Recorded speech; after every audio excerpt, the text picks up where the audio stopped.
with great pleasure that I get to introduce Bill NootenBoom to the stage. Bill has been a member of EO for over 15 years and is the co-founder of the Pragma Group, a Portland-based business acceleration, consultancy, and mergers and acquisition advisory firm. Bill is here to tell us his confessions as a serial entrepreneur. Bill. So I have a confession to make.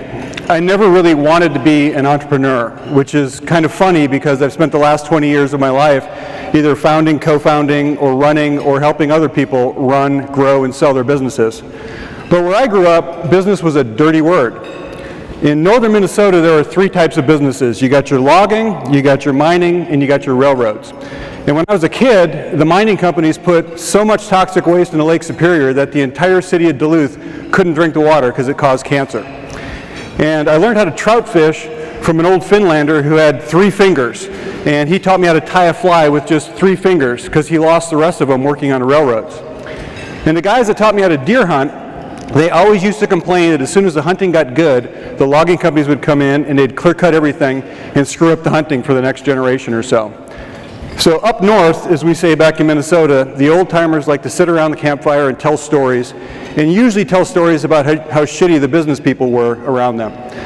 So, like this one, the story about the year my grandfather was born, 1918. For about 50 years, the logging companies had been cutting old growth timber forever, so there was nothing but slash as far as the eye could see. 18 was a hot, dry year. There was a big drought. And the railroad companies continued to run their locomotives without a spark arrestor, even though they knew that that caused fires, and in the past, hundreds of people had died.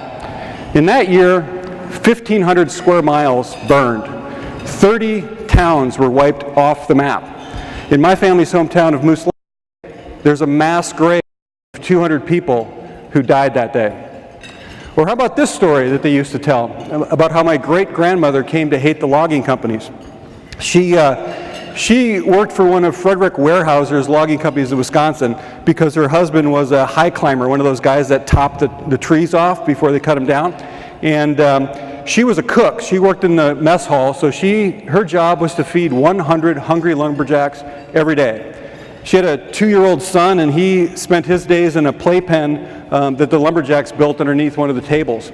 And one day her husband didn't come in from work at lunch, because one of the trees that he was topping, it came off wrong, and it knocked him off the tree. And what do you suppose her only death benefit was? She got to keep her job for another week and cook for 99 hungry lumberjacks. And why? Because it was immoral for a single woman to live in a lumber camp. Apparently, it was more moral to turn her out homeless and jobless with her 2-year-old son. So you can understand why in my family, saying that you wanted to be an entrepreneur, that you wanted to start and run a business, was somewhat akin to saying that your lust for filthy lucre had destroyed your humanity entirely, and you wanted to exploit widows and orphans for profit and poison the water for fun. So I got another confession to make. And I probably shouldn't make this confession here at an event that's sponsored by the Business Journal and the Entrepreneurs Organization in a room full of 300 business people who like to get together and talk about business before they even have breakfast, but here goes. I like my family more than I like my business. And I learned that lesson a long time ago. When I was in law school, I had a job offer from a big firm. I had 1 week that was a very big week for me. I got a job offer from a prestigious law firm. In the same week, my first son was born, and I had a choice to make. And I knew that if I took the job, I would never see the son, billable hours being what billable hours are.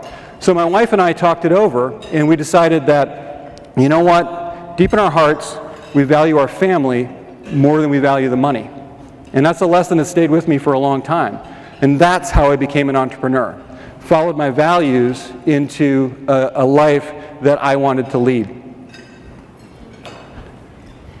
So a lot of people ask me, now that I've been doing M&As for a long time and helping people grow their businesses and sell their businesses, what their business is worth. What can they sell it for when they retire? What is the true value of their business? And when I get paid to answer that question, I usually answer that question in a 30-page document that has lots of facts and figures about all sorts of financial information, like the market expected rates of return on invested capital. We talk about the weighted averages of discounted future cash flows. We talk about the fair market value or the liquidation value of tangible assets on the balance sheet, not including accumulated depreciation, and of course, always the almighty multiple of EBITDA. But when I don't get paid to answer that question, I tell people this, that the true value of your business is not going to be found in any financial statement. The true value of your business isn't going to be found in any financial ratio, because it's not about the money. It's about your true values. Because over the 20, 25 years that I've been either an entrepreneur or advising entrepreneurs, I've learned a little something. I've learned a little something about why people start businesses. They don't start businesses because they want to get rich quick. And I think most of the entrepreneurs in this room will tell you that. The odds are against you. The number of businesses that fail in the first couple of years are too high. The risks are too great. The stuff you don't know is legion. So starting a business is not a financially rational act, but yet people do it all the time. EO is full of people who pour their hearts and souls into their business, who pour their life savings into it, and pour the life savings of all their friends and family into the business. And why do they do that? You know, that's what I've been trying to figure out. Why would you do that? And you do that because you want to make the world a better place, right? You see a group of people that is poorly served, and you think, I can serve those people better, and they deserve better. You see a problem that needs to get fixed that just bugs you, and you know it bugs a bunch of other people, and you just want to fix that problem and make the world a better place. Or you have an idea for a product that's going to meet a fundamental human need that isn't being met right now, but ultimately you want to make the world a better place. Okay? So that desire, those values, I want to make the world a better place, those become the mission and the vision of the companies that I work with, okay? And when you have a strong mission and vision, a funny thing happens. You tend to attract other people who have the same values when you share those values, okay? So when you have those values and you attract other people that have those values, a funny thing happens to your company. You get a strong culture. And when you have a strong culture, you have a cohesive management team because everybody's there for the same reason. Everybody's fighting the same fight. Everybody shares the same values. So they can make decisions for each other on a moment's notice because everybody knows what they're trying to do. Everybody knows how the world will get better. Okay? When you have a cohesive management team, you tend to have high levels of trust inside the organization. Well, what does that mean when you have trust inside the organization? What it means is that you have fewer employee problems. You have fewer angry customers. You have fewer disagreements. You have no litigation. Okay? So there's a theme here.